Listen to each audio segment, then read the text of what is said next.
स्वागत है आप सभी का हमारे YouTube चैनल पर। आज के इस वीडियो में हम वर्गमूल के महत्वपूर्ण प्रश्नों को जानेंगे। ये प्रश्न एसएससी सीपीओ एसआई में पूछा गया है। एसएससी सीपीओ में पूछा गया प्रश्न है 2011 में। ठीक है, तो इस जो ये हमारा दिया गया मान है इसको हल करना है कि 10.15 का स्क्वायर बराबर कितना है 103.0225। तो अंडर रूट 1.030225 प्लस 10302.25 का मान कितना होगा। तो यहाँ पर ये संख्याएं किस में है, अंडर रूट में है, तो मतलब इनका क्या करना है, वर्गमूल ज्ञात करना है हमें। तो अपने पास में सबसे पहले क्या दिया गया है, 10.15 का जो स्क्वायर दिया गया है वह दिया गया है 103.0225। ठीक है, अब हम इस मान को और इस मान को भी इसके बराबर ही बनाएंगे। तो किस प्रकार से बनेगा, इस संख्या के अंदर हम क्या करेंगे, 100 का भाग दे देंगे तो 103 हो जाएगा ये। ठीक है, तो 103 हो जाएगा 0.0225। कैसे हो जाएगा, 100 का भाग देने के बाद में। ठीक है, प्लस इस संख्या को हम 103 बनाएंगे तो इस पॉइंट को यहाँ लगाएंगे। पॉइंट को यहाँ लगाने के लिए ये दो संख्या है पीछे करनी है तो 100 से गुणा कर देंगे हम। क्या 103.0225 इसको करेंगे 100 से गुणा। अब समझिए यहाँ पर कि यहाँ भाग दिया है, इसका मतलब है कि हमारी संख्याओं को दशमलव आगे बढ़ाया है और यहाँ पीछे लाए, वापस इस तरफ लेके आए हैं।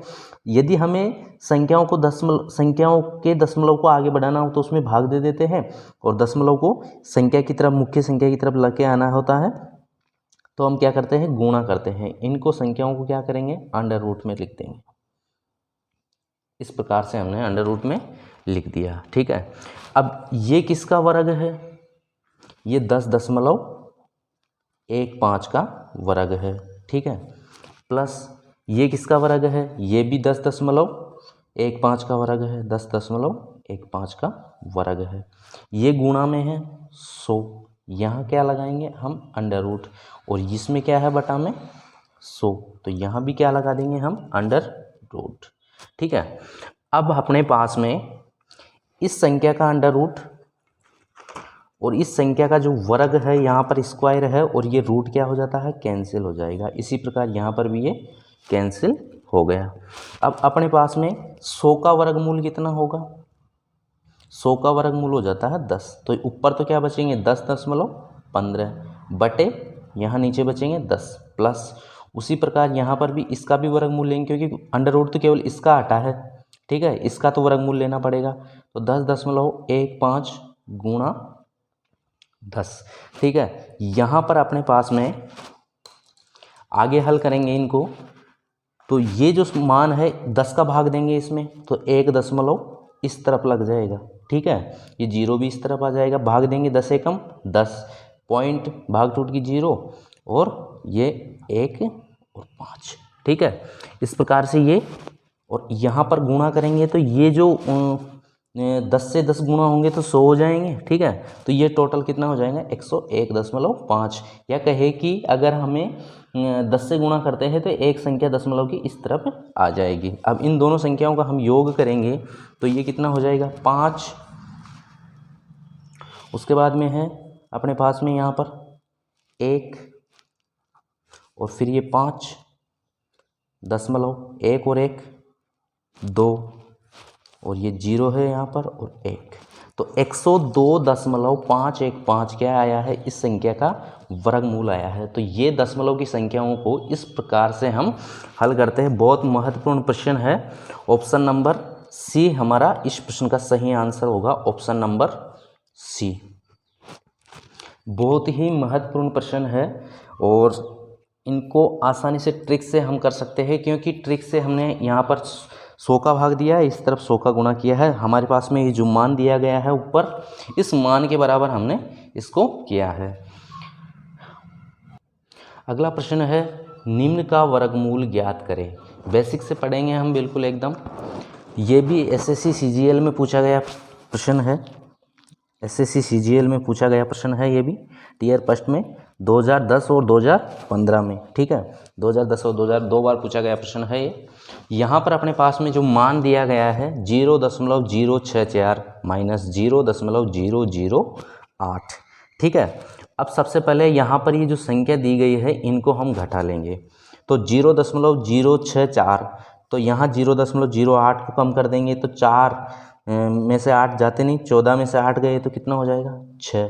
यहाँ कितना बचेगा, यहाँ बचेगा 5, तो 5 में से 0 गए तो 5, ठीक है। 0 का 0 दशमलव, ये यहाँ पर 0 आ गया।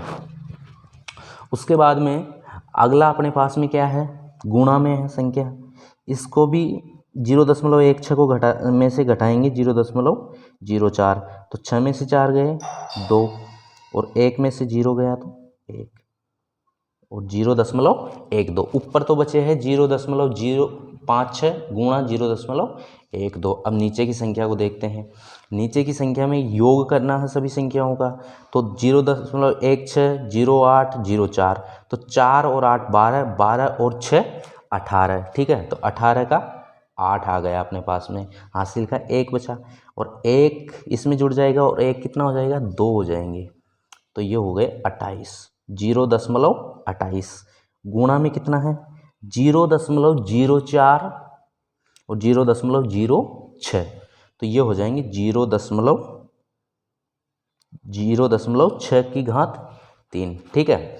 अब यहाँ पर ये जो संख्या है 28, इससे हम क्या करेंगे, इससे इस 56 को विभाजित कर देंगे, तो 0.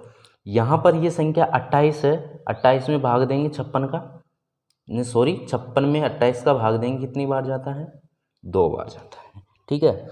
उसी प्रकार अगली संख्या अपने पास में क्या है 0.12।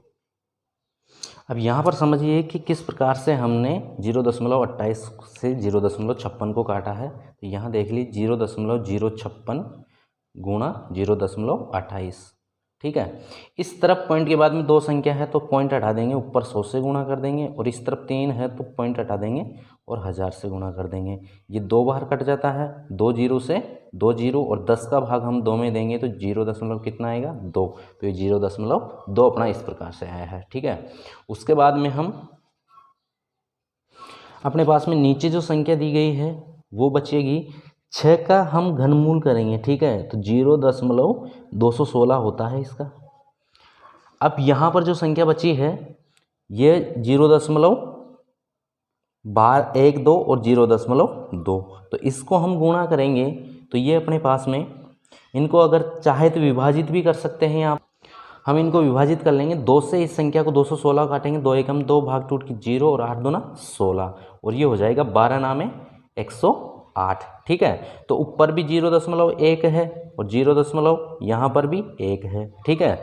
तो और यहाँ पर कितना हो जाएगा 0.108 और 0.9, तो पॉइंट से सारे पॉइंट समान है, तो 1 बटा कितना आ जाएगा 9 आ जाएगा, ठीक है। क्योंकि 1 को 1 से गुणा करेंगे और यहाँ पर 0.9 बचा है। अब इसका क्या करना है, हमें वर्गमूल ज्ञात करना है, तो अंडर रूट में लिखेंगे हम इसको 1/9। अब 1/9 में 1 का तो कितना भी हो वर्ग क्या हो जाएगा 1 ही रहेगा, और 9 का कितना हो जाएगा 3, तो 1/3 हमारे इस क्वेश्चन का सही आंसर होगा 1/3, जो ऑप्शन नंबर ए में है। तो ये प्रश्न भी बहुत महत्वपूर्ण है, एसएससी में पूछा गया है और रिपीट होते रहते हैं ऐसे सवाल, और बेसिक कॉन्सेप्ट से हमने आपको इस सवाल को बताया है। तो आज के वीडियो में इतना ही। वीडियो पसंद आए तो लाइक कीजिए, शेयर कीजिए और चैनल को सब्सक्राइब कीजिए। धन्यवाद।